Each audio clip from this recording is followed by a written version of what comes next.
Fellas, say goodbye to Chuck Sherman the boy. I am now a man. I highly recommend you join the club. We are doing the wild thing all night. Acid house music. Hey, what's up, everybody? This is Sherm. Sherman, I cook all this food. Is that all you gonna eat?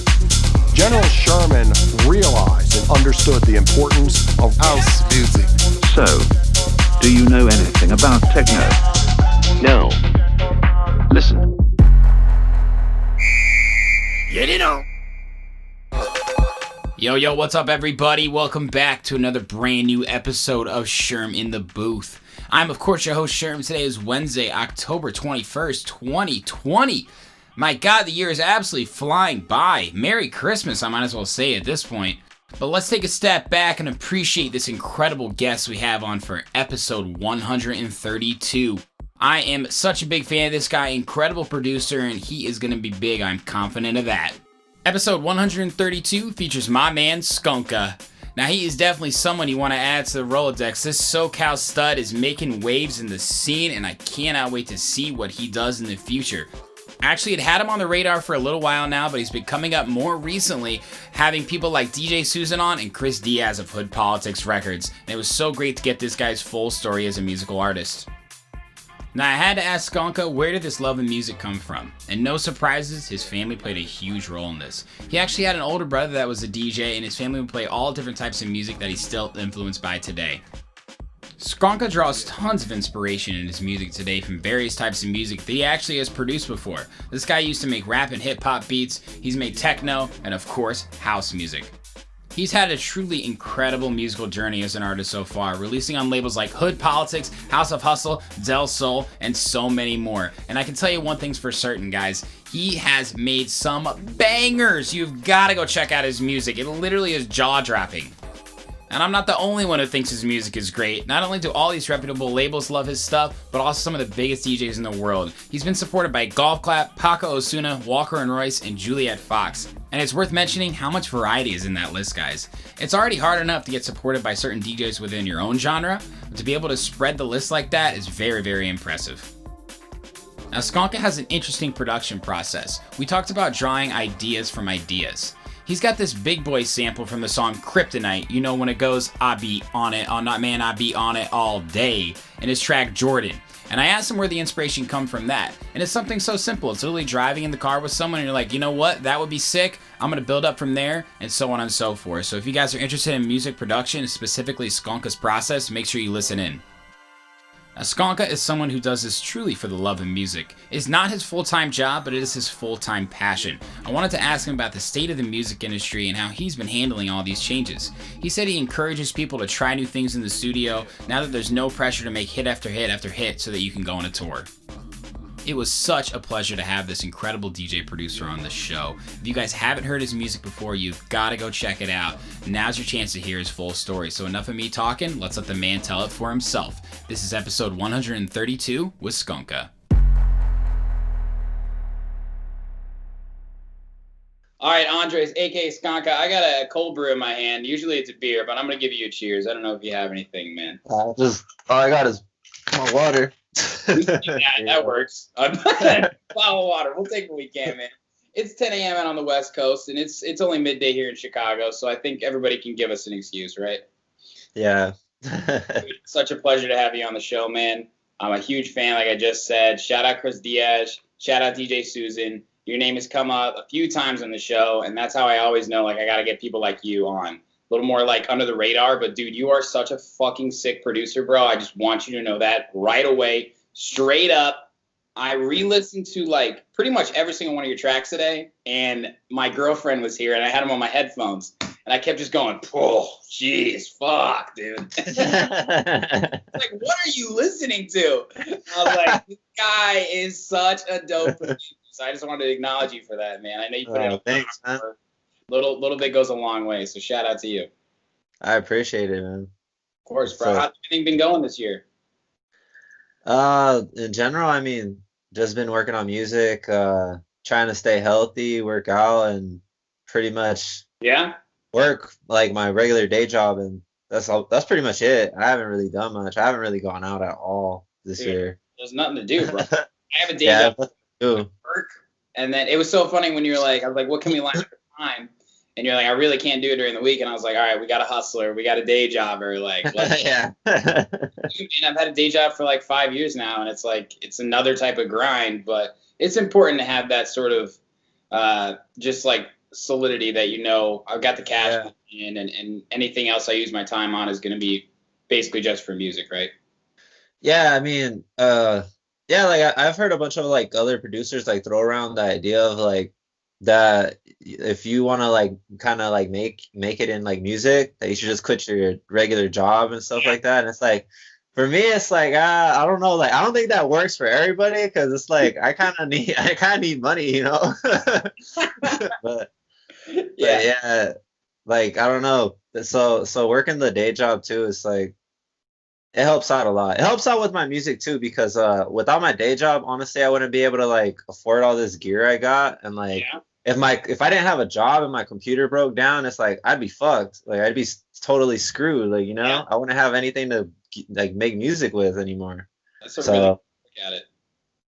Yeah. You gotta have the cash flow, bro. And I've realized too, like in regards to creativity, if you're like a full-time producer, and there are some guys that we both know that are just like able to do that, my mind lock in, because then I almost felt like it becomes a job and it's not sort of a release. So I give everything to my job, you know what I mean? And then my mental space is different. And then when I come to the podcast or I come to producing, it's like a fresh new challenge, sort of. You know what I mean? And then when it gets frustrating, I can just say, all right, you know what? Refocus on the job, table that to the side, because you can't force this shit, right? Yeah, honestly, like crunching, like feeling like you got to crunch and shit, like that doesn't really like work. Like I've felt that way on some like sometimes some labels or like some homies will hit me up and ask me to do a remix for them, and like I'll ask them like, when does it have to be due by, and they'll say like, I don't know, like 2 weeks or like 3 weeks or something like that. So it's like I could probably take like like probably like 2 days or something like that, like just to like finish it. But like sometimes I do other stuff or something like that, or like to be honest, like sometimes I'll just like slip my mind and then I'll just be crunching like last minute. So like and that sucks, because I feel like when you finally send them the beat and then you listen back to it again, like I don't know, when they release it, and you're just like, I could have did more to it, or like I could have did this, like totally. And that kind of sucks. But and the double-edged sword about that is sometimes you do make a track in 4 hours, right? And other times it takes months. And then when it does put a time limit on it, you're like, I already know I'm not going to hit this. Oh, yeah. No, like, honestly, like, my best tracks are the tracks that I'm most proud of. I made those quick. It was just like, everything just pops off to you. Like, you know what to do with it right away. And those were, like, the best tracks. It's true, man. I know how that feels. It's so funny when that happens, right? And sometimes it's the best when you're, like, in the studio with someone and you didn't even plan on, you were going to do your own thing, they were going to do their own thing. And then you both are like, hey, what do you think of this sound? And like, oh, yeah, dude, I'm working on this over here, actually. Like, you want to make a collab really quick? And then, 4 hours later, you guys are like, okay, send it out. Yeah. That's how it goes, bro. But when did you actually, get into the music game? Were you DJing or producing first? Because I know you're from SoCal. Huge music scene there, of course. Yeah. I want to say I was DJing first. And, I mean, honestly, I used to make more hip hop in high school. Really? And I was more into hip hop. I used to actually make beats for a friend, a homie I used to rap at school and stuff like that. Nice. And we were doing that for a little bit. And at that whole time though, I did not know the concept of mixing down, mastering, nothing. It was just all my beats were just straight up raw, just raw samples and raw drums. And I left to Oregon for probably a year or something, a year and a half. And I came back, started working, made enough money to buy a computer, and I bought a computer and got back into it. And pretty much then I started making more electronic music and house music. I've always liked house music and techno since a long time, but I never used to make it. I always used to think it was a harder concept for some reason than it is till I started actually producing it. Mm-hmm. But yeah. You got into it then. Yeah. Who got? Yeah, I've been. Were your family? Did your family love electronic music, or did you have a friend? Yeah, I've been into music since I was a kid, pretty much. I've been in around the environment. My brothers used to DJ, when I was a kid. Yeah. Yeah, like that's how I like, you know, came to it. That was my first like you know, first time ever seeing it done is just my brothers doing it, like practicing in the garage, playing at parties and stuff like that, like back in the 90s. Yeah, so that's pretty much how I got into it. You had to follow in their footsteps, right? Were they producing, or you were the first of your family? I'm pretty much like kind of like the first of my family. They would make like beats, and the way they would make beats was kind of like crazy when I think about it, because they used to have two like a tape recorder. Yeah. And they have two cassettes, and what they would do is they'd play like one cassette or like a record, and they'd record a track in a cassette, and they'd kind of like layer like each little sound they would record and put it in a loop on a cassette, and then they would loop the cassette. It's like, it was pretty crazy. Like, I can't even like remember it too well, but yeah, it was like crazy concept. I'm like, man, like over here I got my computer, and I could like put little sounds like here and there all the time, like wherever I want. Like that. Yeah, that looked really tedious, like what they used to do. Typical back in the day. That's some 90s shit right there. That's a great thing. But you just got to do what you got to do. And nowadays, there's no barrier to entry. You can ask for a laptop and download Ableton for free on your 16th birthday. 2 years go by, and you're releasing hits, right? And your brother's recording cassette tapes. Isn't that insane? Yeah. It wasn't that long ago, but it's crazy. Yeah. Even then, like the preparation they had to go like shop for records and find samples and records and all this crazy stuff. Like now you got Splice, you got like all that stuff, like literally all within our fingertips, for better, right? Yeah, well, I mean, it helps though. I mean, I think like without the stuff we have today, like obviously our music wouldn't be able to progress. So yeah, well said. Absolutely. I've interviewed a lot of people who started as record DJs, and they talk about how DJing back then and selecting your music, although it's so much easier today, you know, actually like preparing the sets you're going to play with your records, like going to the record store and thinking about music a lot differently. And today attention spans are so short, but it's interesting you said that, because you do have to actually like have that ability to think quickly, but also it sounds like to you, you've had a lot of influence to take it seriously in regards to like how you appreciate music, right? I mean, I think like vinyl is really cool. Like I like vinyl, and I still like going like record shopping and stuff like that. Yeah, but there's certain things with vinyl that you can't do with a CDJs. Yeah, like you can't like go to a festival and then like loop a beat and do this crazy stuff and all these effects and stuff while you're playing a show. Like you can't do that with vinyl. No. Huh? You got one chance with vinyl. Yeah. You're going to have to, like, with vinyl, you're going to have to be spinning the records back and forth really crazy to do, you know? It's, like, insane. There's only a few guys that could do that. There really are. I know. And these days, like, I could never even consider something like that. 'Cause I respect the shit out of it, but it's an art that I respect, like I said, but I can't do it. It's a whole different ballgame. Oh, yeah. CDJ 3000 just came out. It's like literally like the size of the screen is this big, and it's all touch. And I'm like, am I even DJing, or am I on a computer anymore? Like, yeah. That's insane, yeah, right? Insane. My friend got one, and I went over there, and I was like, Jesus, dude. Like everything that was on, I don't even know how to explain it, but it's just massive. And it's almost like too easy now. Like I don't even want to say DJing's hard, because like there is so many aspects that are difficult, track selection and stuff. But in regards to DJing, like dude, I could see everything, and I could edit any little mistake very quickly. And then you're just talking about vinyl, dude. It's like you put that record on, you got to hear that beat. It's not telling you how fast it goes. You gotta feel it. I always tell my friends it's like ever since like, you know, kind of DJing went like digital. Yeah, there's like a lot of everybody wants to be a DJ now because it's easy, you know? It's so easy to just like get on your laptop and go online and go download a track. But I mean, like, which is cool. Like, I mean, I don't have anything against it, but yeah, to be honest, like if it was still like back in vinyl times where you actually have to like go drive somewhere and like go like dig through crates to find a track, like probably to find like one or two songs that are actually good, like in the whole store, like Yeah, I bet you people would just like give up. They'd be like, "Oh hell no, this is too much." Facts, man. Well, massive props to your brothers then.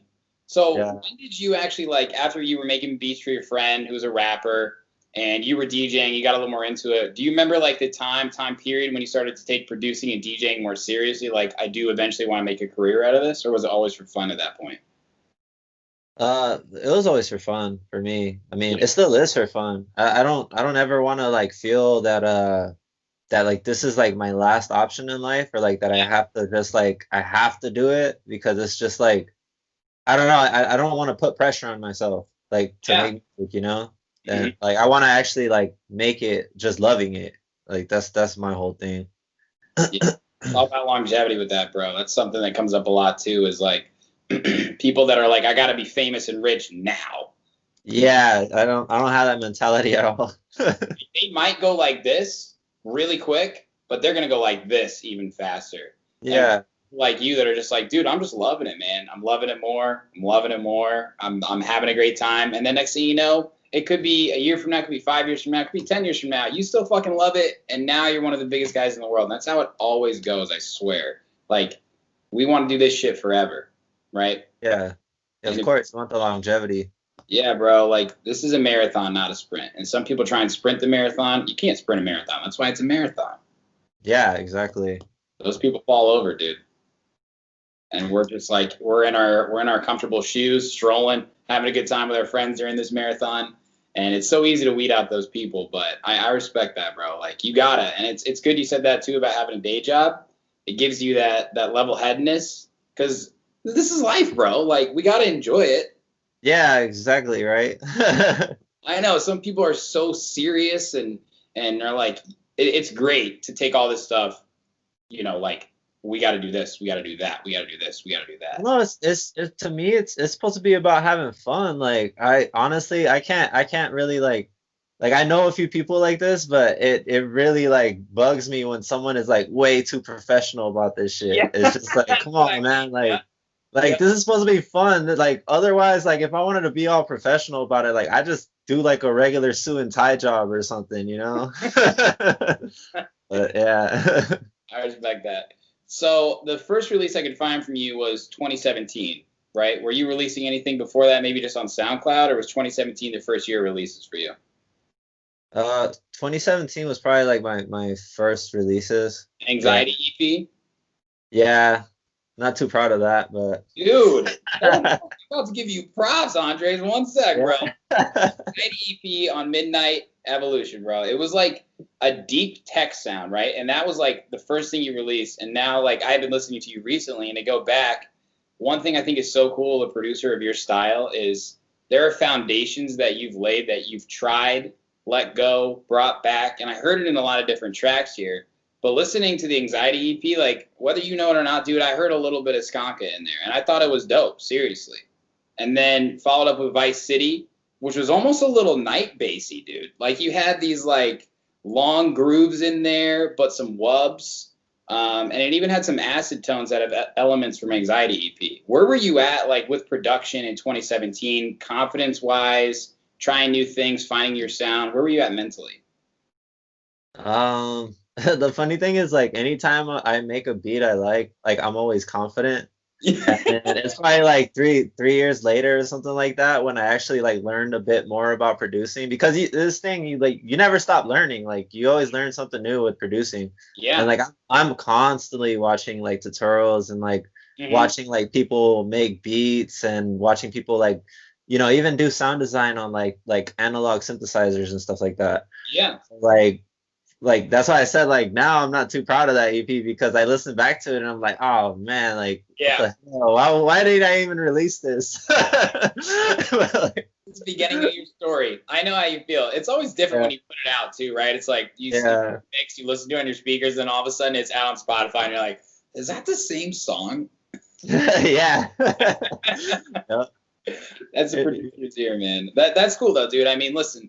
Everybody's got their story of their sonic identity, and like, you have to start somewhere. And I think it's great you have that music out, whether you're proud of it or not. I thought it was cool, and I think it tells your story really well, seriously. But 2018 picked it up a little bit, bro. Big release on House of Hustle, The Machine. Got a Little Wubby. Tell me about that track. It's House of Hustle, very reputable house label. That's a big jump up from 2017 to 2018. Were you really working hard in the background there? That track? Yeah, I mean, yeah, obviously before I was like more influenced by like night bass and stuff, and I was trying to do like kind of like more of an aggressive like kind of sound. Yeah. And yeah, I mean, fuck, it was a while ago, so like I would say like that beat I was probably more influenced by like kind of like Jack in House, but I still wanted to make like an aggressive like kind of like you know like the wub sounds and the bass and stuff. Yeah. So yeah, that's how I kind of did that beat. And I like I think on that beat I kind of used like an actual drum loop, like live drum loop on it. Yeah. Like, cause I'm not, I don't know, I can't really remember that beat too well, but but I remember how it sounds. It's funny, like I've already made so many tracks, like I forget how some of them sound. But dude, that's a good problem. You've released a lot of music, and 2018 was a big year too. Like you continued with Trabajo, and of course the Bubbles EP on Hood Politics. And when I started hearing that, I kind of heard you were really developing your sound. It was clear like your mixing and mastering got down. You really got a hold of like your FX, vocal chops. Like, dude, the Bubbles EP is fucking dope. When did you connect with the Hood Politics guys? Oh, so that EP is kind of funny because that EP actually it sounded different. Like the Bubbles track and the other track, they both sounded different. Yeah, they did. Like before, and I sent it to Hood Politics, and Susan actually hit me back up, and he said something like kind of like he likes the beat, but he's all like, I guess he said like he kind of gave me advice. He's like, you know, like you should kind of change this and like, you know, add that. So that kind of like I was like, okay. So I went back and then I changed it up completely, and really, yeah, it came out doper. And it's funny because I sent it back to them, and they replied back to me like probably like a week or two later, or probably a week later, and he's like, yeah, like you know, we want this, and this is a dope EP, like send me the pre-master. Dude, like my fucking computer crashed like probably 2 days before he sent that message. Oh no. I lost the original files, and all I had was just like the MP3 that I bounced, and like, and they worked with that, and like they mastered that version, and it came out good. But holy shit, yeah, it was pretty crazy. Dropped. Yeah, I was like, man, like I was like, this is gonna be a big release, you know, and my computer crashed. I lost it.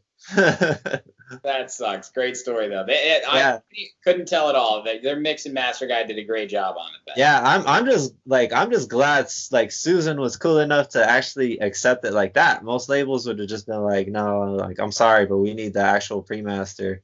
Yeah, and that's a nice way of putting it too. He dude, big ball of energy. He believed in you. Yeah. That's the coolest thing about him to me is he's not just someone who says yes or no. If he says yes, he tells you why yes. If he says no, he tells you why no. Yeah. Right? So I think it's really cool to have a label head that also started off as a producer trying to make their way up in the industry, right? And have that feedback. So that's why I wanted to ask that story, because you continued the role, bro. Like Hood Politics in 2018 was really, really hitting their stride. So obviously you were hitting your stride. Psychedelic raving, dude. You mentioned techno. Come on. That's a feature, Andres. I love it. I hadn't heard that one before until today. Really, really like that. Where did that come from? Just my techno influences. Yeah. I mean, which is like I like guys like I don't know if you ever heard of Cosmic Boys. I like Richie Houghton and like Dubfire, kind of like. Of course. I like that kind of techno, like really minimal and like kind of groovy. Yeah. So that's where that came about. Actually, the psychedelic raving, like I actually went, I think, to like, what rave was it? It might have been like Nocturnal or something. Mm-hmm. But I saw someone play there, and I actually got like an idea from that. Oh God, dude, that goes back to before we went on air when you were talking about hearing you at a live show. Yeah, I know. And there's nothing like a good minimal tech set, bro. I love going to Movement in Detroit. I have a lot of friends that are from Detroit that love techno, and until I got into it, it's kind of like before you get into house. You assume it's all kind of one thing. You know, it's like it's all the same thing that you think that it was. And then you get into the house and techno world, especially techno, and there are so many layers to that shit, dude. acid, minimal, driving. And then you look at all the artists within each of those, the Charlotte DeWitts, the Amelie Lenz, the Dubfires, like you were mentioning. And then like the alter sides of people like Claude Von Stroke, who are born and raised in Detroit, and MK, and hearing them play techno sets. And I'm like, what the fuck, dude? This is literally incredible music. And everything at these shows is so about it compared to like outside of house and techno. Obviously, I'm biased because I love house and techno, but I think there's nothing like a house and techno crowd. Oh yeah. No, like I've honestly had phases. I've gone into every single genre you could think of. Yeah. Like just not like happy hardcore or some shit like that, but but like I've had all my phases. Like I've liked hardstyle, I like techno, I've liked trance, like, and I've noticed ever since I've started raving, like tech house and techno is the one thing I never dropped. Like it's like the one thing I've always kept going to that stage, like ever since like I started raving. Like I never get tired of it, which is funny because it's like the most simple beats out of all the genres, and like you just don't get tired of it. So much fun. There's nothing like a fucking banging speaker system and a tech house bass line, dude. That's like, that's my bread and butter. That's what gets me up in the morning still, even though I'm dying for it again. But so Psychedelic Raving on Del Sol, Malt Liquor EP on Rock Bottom, Explicit EP, some techno with Surmise. So 2019, you're kind of like trying new things, at least compared to 2017 and 2018. Were you cognitively aware of like, okay, I'm putting out different types of music, but I'm really liking this? Where were you at mentally in 2019 with releases?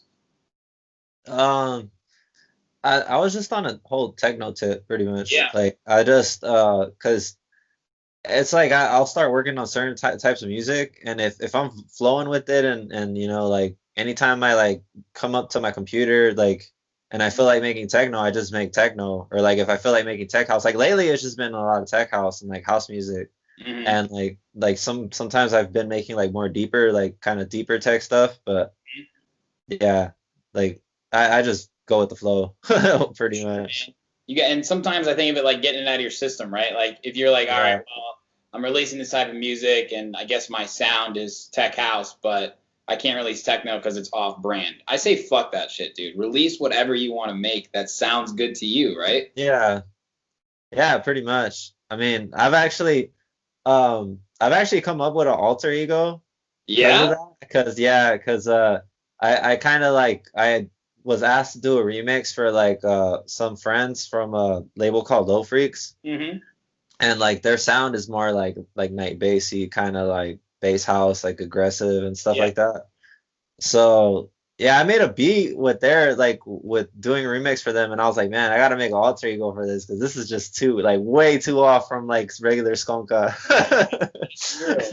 That's good. You can acknowledge. I guess you can't go too left field, can you? Yeah. Yeah, because I don't want to alienate the people that listen to me. You know, like what the hell? Like, don't tell me he's gonna start doing this now. Right. That, right? Like, no matter how big or small, there's always gonna be fans that are like, I like the old Skonka, I like the new Skonka, right? Yeah. It's like, all right, dude. Like, fine, I'll make a whole new alias for you then, right? Yeah.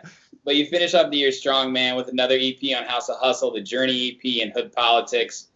This is my favorite EP from you on Hood Politics, the Sugar EP. That was dope. And that was cool because this is your year of techno, and it was definitely a little harder than Bubbles. What was your feedback like from having other DJs play those tracks like in that year? Were you gaining confidence in regards to like, okay, I'm hitting my stride, I'm getting big releases on labels, this is all coming together? How was the end of that year for you? It was really good. I mean, I've had like off of those last few EPs, like off of the last few EPs I've done and some remixes, like I've actually had like bigger names play my tracks on their shows and stuff. Yeah, man. And I mean, it's pretty cool. Like I had Elias and Barteños play one of my tracks like on Tour Room, and that was a big deal for me. I was like, wow, like my tracks on Tour Room radio, that's insane. That's huge. Yeah, it was really huge. I mean, it's like not too like, I mean, I still listen to Tour Room Radio, but it's like a few years ago, like listening to Tour Room Radio, like every time I work out and stuff, like I never would have thought like, oh, my track's gonna be on here someday. But that's awesome. Full circle. Yeah, and Golf Clap gives me a lot of good support. Like I love Golf Clap for that. Like they're always playing my tracks out, and it's insane. But you can get a country club disco release, you got to get a country club disco release. They love you, and it is right up their alley. Like a lot of your recent stuff too. That's awesome.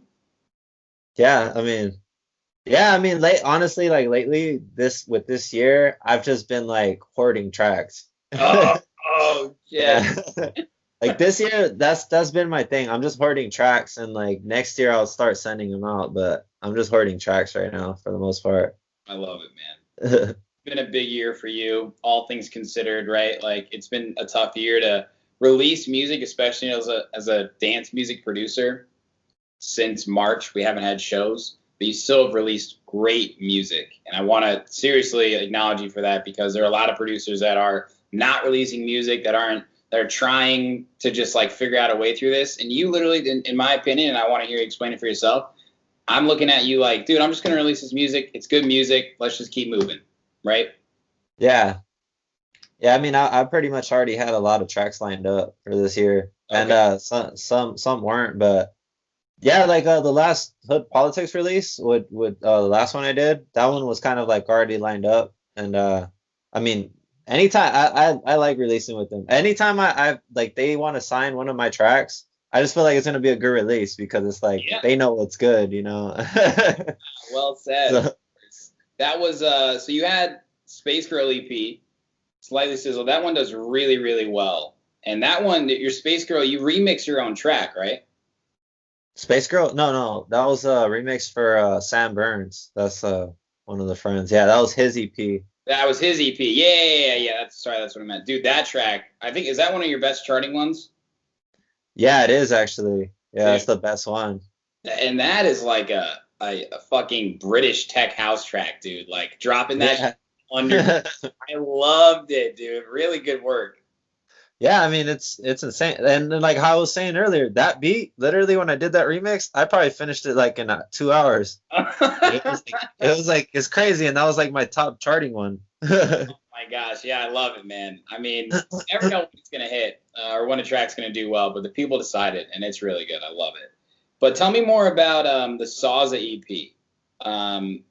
because the track Salsa to me is my favorite track of yours, and it is like, I mean, that one got a lot of support, right? That one is Walker and Royce, Vanessa. Is that the one that they played? Yeah, that's huge, dude. Where were you? Like, how long did you have that one finished for? Because it's a really, really clean.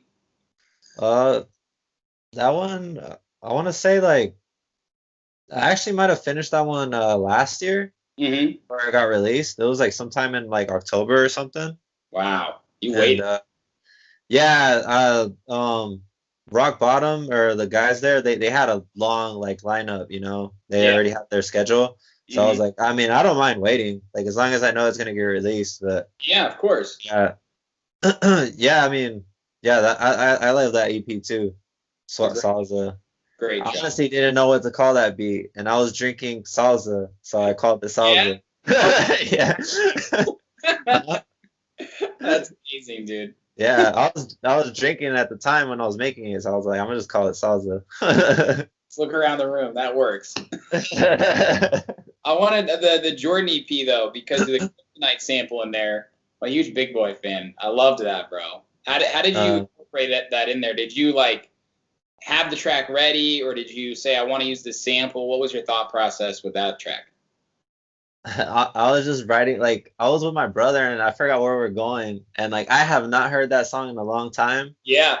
And like he played it, and then I just thought to myself, like, hey, you know what? That little like beginning part where he was saying like, you know, like whatever, like that yeah, I be on there or whatever. I was like, that'd be a dope house track.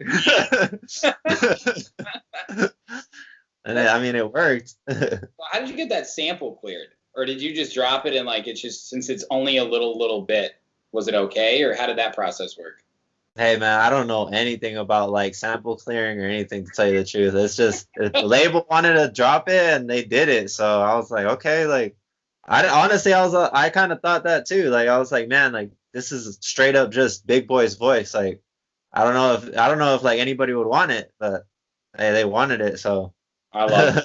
I love it. Actually, I have a friend, his name's Flaninho, and he loves you, and he drops that track all the time. Because, dude, it's like, it's such a great song, and I think that's the coolest part of house music to me and tech house is how we can manipulate vocals like that to make it fit somehow on a 124 BPM track or something like, right? When people are like, that, it blows people away when you drop a sample or you incorporate a sample live.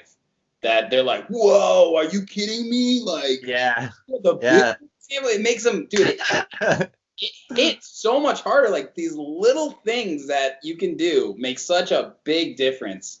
Oh yeah, I love that. I love whenever any DJs drop like some old school hip hop lyrics like in a song. Like during a show and you're just like, "Oh man, I forgot about that song." Like, that's dope. I love that you did that, man. So you said the Little Night EP, of course, with the Hood Politics guys, and then most recently Lockdown with L Monk on Brash Beats. Good Lord, dude. That is a track. I really like that. Like, it's cool now to go through like all the releases here and see where you're at now with that track, and obviously you have a lot still hidden in your closet. But who is L Monk? L Monk, he's one of the homies. I've produced with him before. I actually played with him at Beyond Wonderland last year. That's where I think I saw that. So you've known him for a little while. Yeah. I think we just ran into each other at Space Taco. That's like a little show over here, or not even little anymore. Like, actually, my friend, the one that throws it, Seek One, he's actually gonna play Dirty Bird Campout, the little live stream. Yeah. So really. His shows pop off, man. Like, I love playing his shows all the time. Like, and anytime they ask me, like, hey, you want to play like this day or this Tuesday? I'm like, yeah, for sure. Like, every time. Like, I love playing. Their whole vibe is just like, the people there are just like, they'll dance to like anything you like play. Like, I mean, I don't want to say anything, but like, like, you know, they vibe with your music, and they're a cool crowd there. So I love playing those shows. But yeah, Space Taco. Space Taco, yo. Okay. Space Taco, and they throw like another one called Space Brains, which is those are like on Saturdays, because Space Taco is obviously on Tuesdays because Taco Tuesday. but those Space Brains, those are cool too. The Space Brains ones I like even more because it's kind of like this burner vibe, where it's kind of like really hippie-ish, and they have like everything decorated with all these like kind of like, I don't know, like these little like shapes, those crazy shapes, you know, like but it's really cool. I like the whole vibe. That's awesome, man. Well, you guys make a good duo together. I like that track a lot. We just ran through pretty much every one of your releases. Out of all of these, Andres, are there any that mean the most to you, regardless of success or streams? Out of all my tracks? Yeah, or if it's one or two of them. Trying to think which one I like. I kind of like equally like them like the same, but I think one that I have to say is just Bubbles. Bubbles is one that I just felt like I kind of like when I made that one, like I was the most satisfied by making that beat out of all the ones I've made. Bubbles. That's awesome. Great track. And that was really where it all kicked off for you too. So who else, dude? Because Golf Clap, Walker and Royce, I saw Paco, Osuna, and Juliet Fox also. Like, you're really, dude, that's a wide range of DJs. And it's a big deal if they play your music, like live in a mix, because they're putting themselves out there too. How did it feel like to have that acknowledgement of these worldwide DJs playing your tracks? It's huge. It's just kind of like it like kind of solidifies what you're doing, honestly. Like you hear them, like bigger names, like obviously they had success, and like whatever they play is like, it's gonna be good, because, you know, like they wouldn't be up at a stage and fucking a big ass festival playing for like 1,000 people for no reason. Like they're there because, you know, they got what it takes to be there. So when they play a track like mine, like, it's kind of like, man, like I must be doing the right thing if they like it, you know? So it just solidifies everything you do. Like, and it's a good feeling. Yeah, there we go. It is a good feeling, man. It's huge, and I think it's so cool that like whenever anybody who's made it, because everybody starts in a position like yours, right? Where you need a little bit of help, you need a little bit of exposure, and if you send a great beat and they love it, they feel something from that. And I think it's so cool that like those type of people in that wide range, because dude, you release a lot of different types of house and techno, and I think that's awesome that like you've gotten that acknowledgement from these worldwide DJs. So props to you, brother. Thanks, man. Of course. Let's talk about your production process, though, man. This is what I want to ask. What DAW do you use first? Logic. I use Logic. Logic? Me too. Wow. Okay, we're a very Logic guys got to stick together because it's all Ableton here. Dude, every time someone's like, "Why are you in Logic? Go to Ableton," and I'm like, dude, just like let me be an Apple guy, right? Just let me be, like, and then especially now too, it's like Logic is pretty much Ableton. It's like the same thing almost now. Really, I think they probably heard the feedback. Right? Yeah, because it is like I do understand it. Of course, like the biggest thing is it doesn't really matter what you use. Whatever makes you the best producer is all that it has. Yeah. Right? Everybody's got a toolbox. We can all build a house. My house might look different than yours. Don't talk shit about my house. Yeah, it's not about the sword. It's about the guy using the sword. So. Hey, there we go. That's a great way to put it. Yeah. I might have to steal that from you. Oh, Logic. Always been Logic then, right? Yeah. Yeah, pretty much. Always been Logic. I mean, not when I used my hip hop days, like I said before, that was more like MPC and nice. That was no DAW, no nothing, just MPC. That's fucking awesome, dude. What's your process like when it comes to new ideas? Like, for example, like I like to, as someone who started DJing before producing, I like to think about how I'm gonna build a track that it would work in a club. So starting with a build up or a break in the drop, maybe finding some lyrics to get some inspiration. What's your process in the studio like? It depends. Like sometimes I'll like like with the whole big boy sample thing, like that was all I worked my beat around the sample. There you go. All that, yeah. So I was like, but then sometimes if I'm just starting a beat from scratch and I don't have like anything to go off of, I mostly just start out with drums first. Like for me, like when I listen to tracks, I feel like the drums is what creates the groove. Yep. And then my bass lines pretty much follow my drums, like in my beats. And from then on, then I add like, sound effects and like transitions and build-ups and all that. But mostly to me, it's like as long as you got like the bass line and pretty much if you got the groove down, like then your beat's gonna hit. It's just all that other stuff is just like icing on the cake to me. Yes, like, of course. So percussion first then. Yeah, percussion and bass line pretty much. That's how I start off my beats. And are you getting everything from Splice and just building your own like sample library, or where are you finding new sounds? Sometimes I use Splice and sometimes I like make my own sounds. When it comes for like percussion and samples and stuff like that, like I use Splice, like like claps. I mean, I don't try to like I used to have a drum machine and like sometimes I would use the drum samples from there. Yeah. But then I was noticing that they would sound pretty much like almost exactly the same as some on Splice. Yeah, it's true. Like, why am I gonna go through this extra time of just like making all these sounds when they already have some here? It's like, dude, so true. I have keyboards and I'm like, okay, I've got the keyboard and the drum pad, but you know what? Like this is just a lot of extra fluff when I just need my laptop, right? Yeah, and then I mean you're gonna make a sound that sounds like one off Splice. Everyone's gonna think you use Splice anyways. So like might as well just use Splice, but people talk shit about Splice. I don't understand. I don't understand it either. Like, I mean, it's there, it's a tool. I mean, it's different if you're just using the same, like, I understand when like someone's using the same vocal sample or something like that everyone else has used, which I try to stay away from that. I try to not use any vocals on there because it's just like I've already heard way too many tracks with those, like with some vocals on Splice. Yeah, it's a dangerous line right there, isn't it? Yeah. Yeah, especially too if like you release a beat with somebody and you use the vocal sample and then literally like probably a month before your release is gonna come out, you hear someone else use the same sample.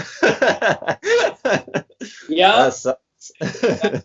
me, and that's when I was like, you're really careful with. And even sometimes too, you're like, if we go digging deep enough to find a vocal, we'll be the only ones. The fact of the matter is, no fucking chance you're the only person. Like, yeah. It's how everybody does it. And that's the thing too. Have you collaborated with any like other singers or any songwriters like that? No, not yet. Like their timeline, in my experience, is a lot different than a producer's timeline. Everybody's on different timelines, right? Like in life and in general, but especially in like music production. Because like if you're working with a songwriter, they want to develop the story for it, right? And they want to write the lyrics and they want to sing them and everything. And then like you want to get in the studio so you can work together. And then you're lining up schedules. And then they're just like, all right, you know what? I think I'm sticking to tech house. I'm going to chop up this big boy vocal and we'll call it a day, right? Yeah. No, I mean, all I've tried is like to just like ask like anytime like when my girlfriend comes through. Yeah. Like I'll pretty much like ask her like hey, can you just say this or that on the mic? Yes. And but most of the time she'll just be too shy, and I'll be like, oh man, like all right, I guess I'll do it. Like her original voice, or would you manipulate it?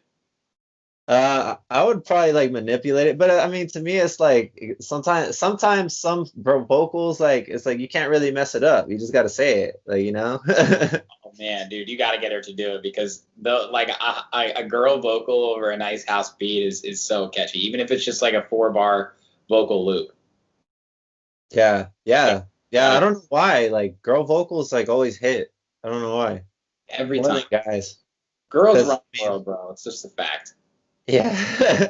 I mean, I think yeah, it's more appealing to anybody to hear a girl's voice on the track than a guy.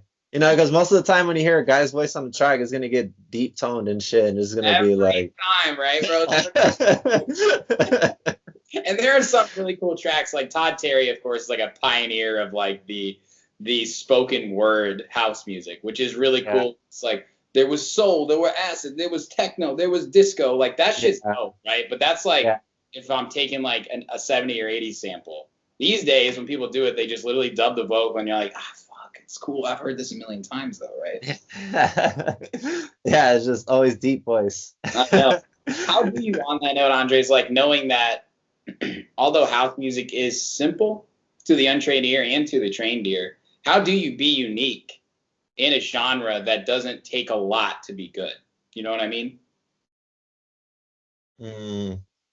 Wait, can you repeat that again? So like in house music, right? Like to a certain extent, everybody can get a kick, clap, bass line, and a vocal, right? What do you do as Skonka to be unique and be like, well, I'm a house producer, but there's a certain echelon? Is it your mixing and mastering process?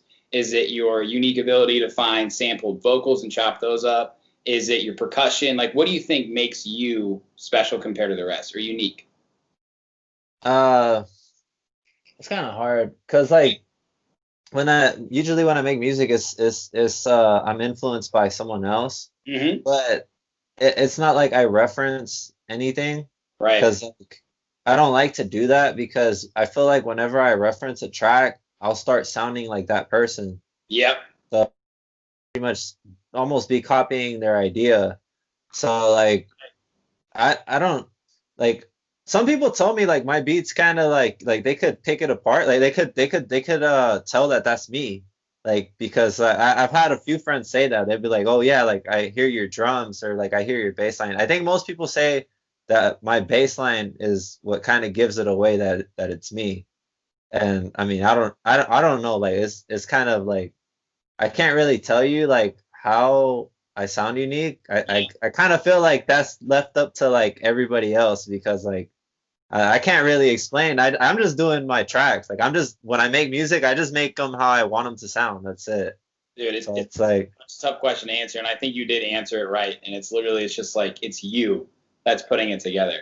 Right? Yeah, it's me. Like I put kind of my soul into a track. Like I don't let anything else like influence it. Like I mean, well, it is influence, but I don't let something like kind of like dictate how I'm gonna make my track. So it's like I'm not gonna make my track and be like, oh, like it has to sound like Chris Lake, or like it has to sound like Claude Von Stroke, or it has to sound like this. Like right. Like I don't ever do that. Like I'll just get influences, but when I'm making my track and I'm in that moment, sometimes I even like make like weird sound effects or like weird noises and like with my synths, or sometimes I use samples and like chop them up weird, and to me it sounds good. So like that's all that I really care about. So I'll just go with it. Yeah. I guess that's how I'm probably like make my uniqueness. Mm-hmm. And I think like that's kind of like advice to like any other producer. Like kind of that's kind of how you'll be unique. Just don't let something else like kind of like dictate how you're gonna make a beat, because it's just like just do it the way you want to do it. That's great advice, man. That's Yeah, good. that's how you sound unique. You have to be unapologetically yourself in live productions too. Like, this is what I think is good. I'd appreciate feedback, but this is how I feel about it, right? Yeah. I mean, it's like, yeah, like no one can do yourself but yourself. Like no one can know how you feel exactly. Like there's no way. Like it's just you know how you feel. So put that on. That's the secret of life, man. I love it. I need to look at it, man. Dude, you mentioned Beyond Wonderland earlier. I know you do a ton of shows in SoCal and stuff, but tell me about that. That's massive, dude. That's huge. Beyond Wonderland? Fuck, dude. Yeah, that was surreal. It was a big show. That was the biggest show I've ever played, and I never thought I'd play Beyond Wonderland. Like huge. Yeah, no, it was really cool. It was amazing. I got put on that show by Cats and Boots. Yeah. Have you ever heard of that? Yeah. Of course. Those guys, yeah. I really like thank those guys big time for like letting me play that show. And those guys are all cool dudes, like all of them. And El Monk actually helped me, you get connected with them, and that's how we played back to back. And yeah, it was a good time. I mean, having like the whole like little like VIP wristband for the first time, and like artist wristband stuff, like you feel all important. but yeah, it was cool. It was a cool show, and like playing for the crowd. I mean, it was fun. Well, yeah, you started as a DJ, like you said, right? So when push comes to shove, and it's time for you to perform, you're ready to rock, dude? What is a Skonka set like? You playing a ton of your own tracks? I try to play like a few of my own tracks, but at the same time, if I feel like it's not gonna work with the transition or the mix, like I won't just like play just my track just to play it. Right. Like I like my tracks like good with another track that will go with it. Yeah, but I mean, my sets is more like I like kind of like surprising people like when I mix. Yeah. Like I like that whole like like I like the reaction where just everyone in the crowd is like, oh shit, like like that kind of like oh snap feeling kind of like mix. Like I've always liked DJs that did that. Yeah. Like I was never into the DJs that just blend and mix or whatever, like transition drop kind of mixing.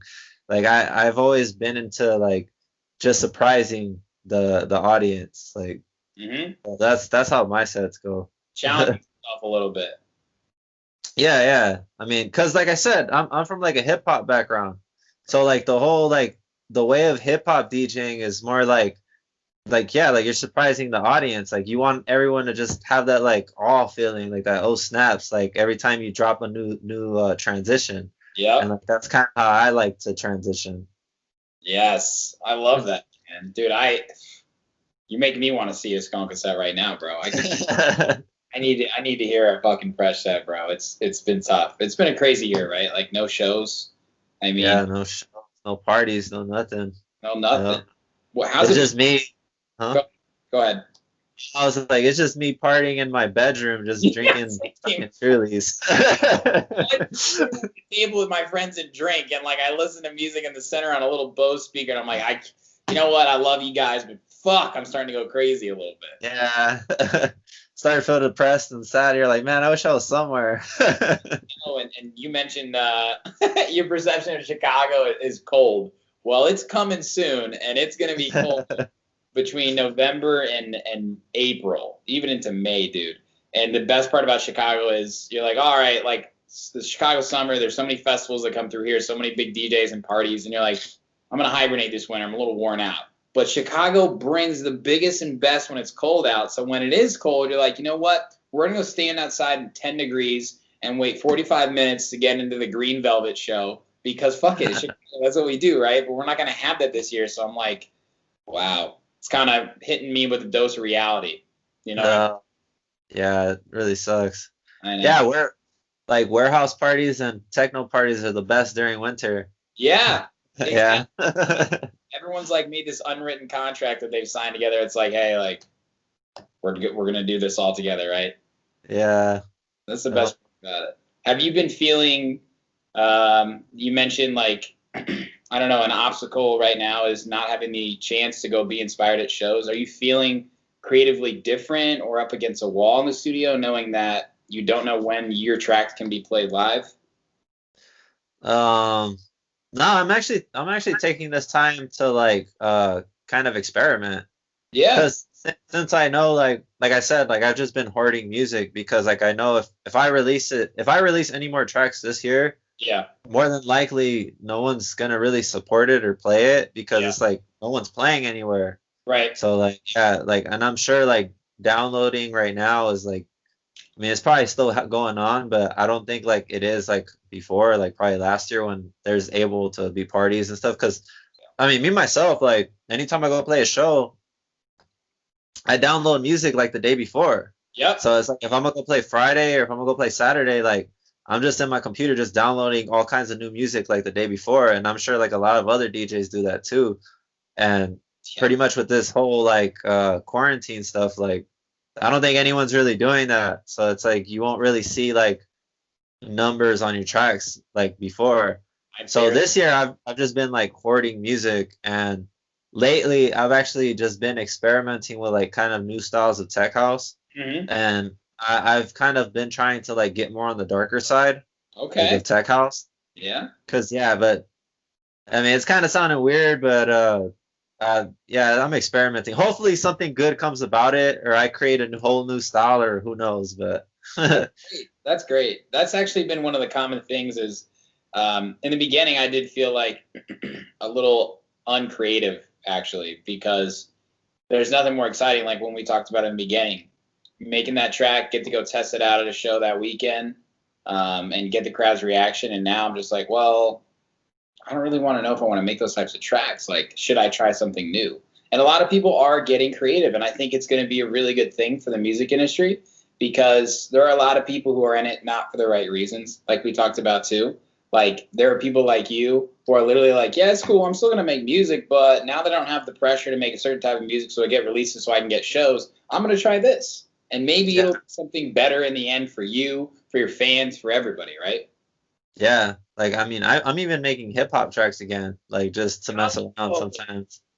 Cause it's like, I mean, it's just how I'm feeling. I mean, obviously, like this whole COVID thing and the pandemic and everything, it's pretty depressing. So sometimes I'll be making a beat and I'll be making like, you know, like a fucking party tech house beat. And I'm like, man, I'm not feeling this. Like, I feel like making something sad right now. Oh, wait, every time you're like, I can't.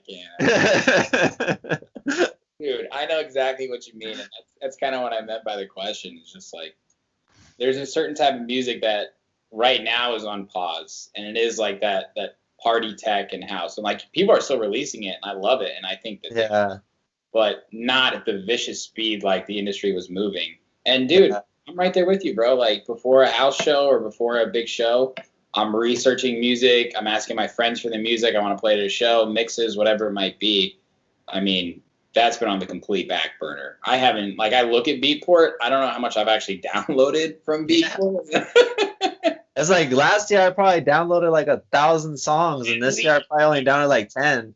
Yeah, I think I've downloaded 3 tracks for like 4 friends or something, and that's it. Yeah. It's tough, man. It's tough. So no more releases the rest of this year. Do you have anything planned for 2021 that you can share? No. I mean, I'm just making music. I'm probably gonna have like a few releases. I'm not sure if I'm having those releases come out this year or beginning of next year, but I know I have a few releases coming out. Okay, good. So that's probably it. And whenever, stuff opens back up, I'll be playing shows. Like, that's all I can say, really. As soon as it does, I'm gonna come out and visit everybody down in LA and come hang out because I want to meet all you guys in person. I've been doing so many of these Skype interviews all over the country, and I'm just like making friends in New York and LA. And I'm like, God, I wish I could come out and fucking hang and bring everybody to Chicago and book it for some shows and stuff. But you know what? It'll come eventually, right? You've been out here before, right? For like any shows and stuff like that? Yeah, Oh, okay. sure, bro. Yeah. I've been to a space yacht on a Tuesday. I've been to some shows out on the weekend and stuff too. I love. You're in Los Angeles. I've been to San Diego a few times too for CrossFest. Okay. So I love the vibe, man. It's so special. I love Cross. Cross is always fun. Cross got me into house. Yeah, I love that they actually have bands there. Like, dude, it's bands such a good vibe, bro. It's like the coolest festival ever because it's not huge. Everybody's there for the right reason. They book some seriously underground tech house and house acts that is awesome. And then the Ocean Stage or whatever, they've got people like these live bands, Odessa, and huge names like Cascade. You get a little bit of everything. It's so sick. Like Empire of the Sun played, I think, like the last one, and like it's like a bunch of different bands. Pretty cool. Dude, as soon as it goes down, I'll be there. Maybe we'll all go there. How about that? Oh, hell yeah. Yeah, I mean, let me know. I'm always down. This has been so much fun, Andres. I just want to acknowledge you again, dude. Keep doing your thing, bro. You're a great producer. People here love you in Chicago, and I know a lot of people are going to be excited about this interview. So it's been such a pleasure, man, for real. Thanks, man. Thanks for having me on. This actually did go by fast. You're right.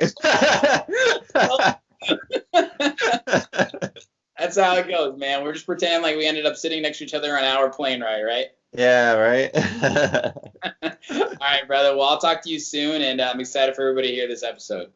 All right, man. Enjoy your weekend. You too, Andres. I'll talk to you soon, brother. All right. See you later.